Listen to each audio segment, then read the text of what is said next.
Hey guys, my name is Marquise and you're watching The Keys Review.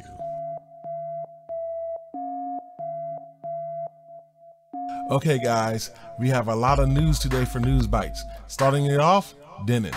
Denon has unveiled the HDMI 2.1 receivers.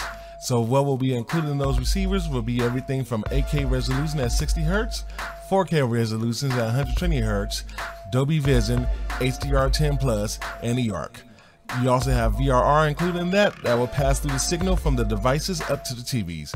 We don't have a release date yet, but we'll definitely make sure that we'll let you guys know about it. In other home theater news, Vizio has announced their 2021 year line of televisions. Look like that they'll all support the HDMI 2.1 spec. That will be fully compatible with your PlayStation 5 and Xbox Series X. So it looks like they're going to support the full feature set. That's including VRR, eARC, Dolby Vision, HDR10, among others. And it looked like it's going to have an incredible value on these televisions. Look like the televisions for the lowest price is going to be starting off at $230. $230, guys, that's for a 4K HD TV. You cannot get no better than that. The TV should have been released yesterday, so start looking at your local stores to pick up, as well as your online e-tailers. And now for some gaming news. Look like Sony is celebrating the 10th year anniversary of the PlayStation Plus subscription services, and they're coming out big with the free games that you're going to be able to get for the month. So if you have a subscription, looks like they're going to be coming out with NBA 2K20. That is NBA 2K20, that is not mistaken. You're also going to get Tomb Raider, the 20-year celebration included with that, as well as a third game for the month, Erica, which is kind of an augmented reality game. Looks like that they're going to be pulling out all the stops, also with the free PS4 theme that should be coming out later this week. So look for that on the PlayStation Network. And then we got a little bit of more Crash Bandicoot news. Look like the developer has unveiled a few things and a few tidbits about the game. So it looks like the game will have up to 100 levels. It may even have an online component. There was a rumor that came out that they said they will have in-app purchases, but the developer has already confirmed that the game will have no in-app purchases. So remember, October 22nd is when the game's going to be launching out. Look for it. Definitely look like it's going to be fun. A little bit of throwback to our childhood for those of us that was born in the 80s and the 90s. And last night, Activision has dropped the update bomb for Call of Duty. Looks like the file update's going to be around 30 to 40 gigs, and it allows a lot of new stuff for Warzone. One of the most notable ones is Battle Royale Quads. You'll be able to play 200 players on a single map. 200 players is an update from the 150 that used to be able to play through quads. And they also cleaned up the menu a lot. I played it, it seemed like it's pretty good. Looked like the game's pretty stable for the most part. So go ahead, play Call of Duty, make sure you update it. It's gonna take a while for those of you that have a slower internet connections. But hey, it looks like it's gonna be a good game. So go ahead, try it out. 200 players, man. Go ahead, go shooting guys and enjoy. And it looks like we have a little bit of Horizon news today. Look like Horizon's Forbidden West does not use ray tracing. Digital Foundry had analyzed the video and found out that the Decima engine that they had created deals with all lightning situations and duties on the game. So don't look for it for using any ray tracing, but that doesn't matter because that Decima engine is so powerful that it does all the lightning for it, and the game still looks amazing. Look for Horizon to come out next year. Sometime, I'm going to guess in the fall. I doubt that game's going to get released early, and that's going to be a killer game. So look out for that. And now for a little bit of automotive news. Look like Dodge had dropped a video the other day. They are announcing a whole bunch of cars, or as it appears, they have announced the Let Freedom Rev video. So with that video, they had announced that they're going to have cars that's going to be combining for a total of 9,000 horsepower. So for what cars they're going to be announcing, we can look at the Challenger, we can look at maybe a new Durango, a new Charger, and we don't even know what else they're going to be announcing. They said that their vehicles are going to be something fierce that's going to be around the corner. So what's going to be fierce is unknown, but we'll definitely see what Dodge's going to have in store for us July 5th. As for a little bit of sad news, startup EV manufacturer Byton is announcing that they are closing up shop for the next 6 months.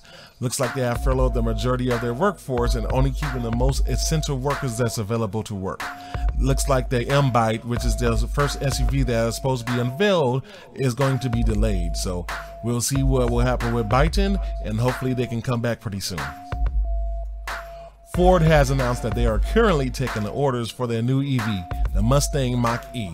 The Mustang Mach-E is going to be coming in a few different models, starting off with one model that's going to be a standard range rear-wheel drive that will include 266 horsepower, 317 foot-pound of torque. They also have a standard range all-wheel drive that will have 290 horsepower, 317 foot-pounds of torque. They also then going to have an extended range all-wheel drive, and that will have 346 horsepower and 428 foot-pound torques. They said that it should be able to do 0 to 60 in 5 seconds. Looks like price is going to be starting at around $44,000, and it should be available later this year.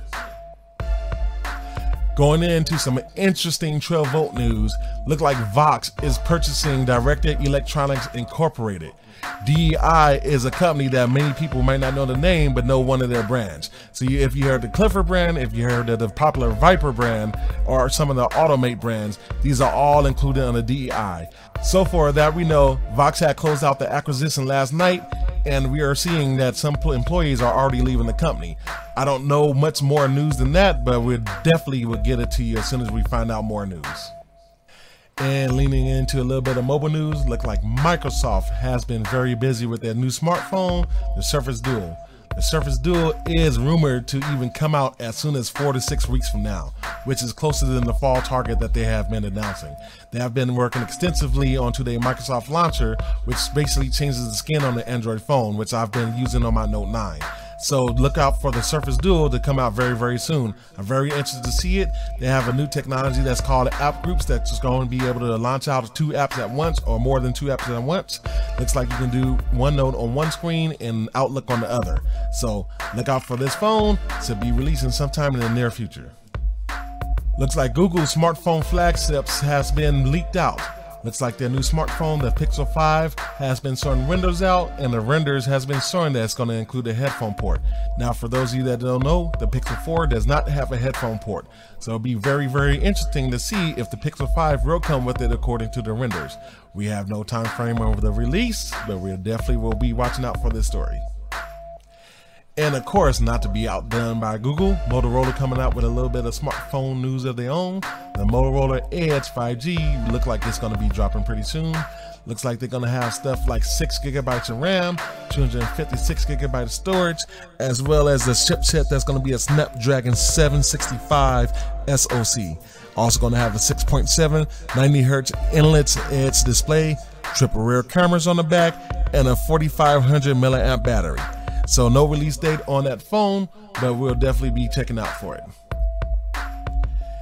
And last but not least, smartphone manufacturer OnePlus has announced that they're coming out with a new smartphone. Looks like the smartphone is going to be called the Nord.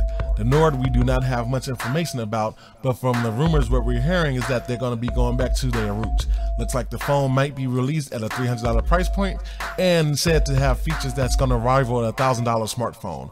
But it looks like one thing that OnePlus is doing that's going to be a little bit different is releasing a YouTube series online, which I heard could be up as possible as today. Looks like that series is going to include what they're doing with a new beginning as far as developing a smartphone, limited budget, and otherwise. We don't have a release date on it, but we'll be checking up for that news as well. And that's all I got today, guys, for News Bites. Again, my name is Marquise. Thanks for watching. If you like the video, go ahead and hit the like button, hit the subscribe button, and hit the notification button. That will notify you for all the future videos. Again, my name is Marquise. This has been the Keys Review. Peace and love. Be nice to each other, your neighbors. Be safe. 1.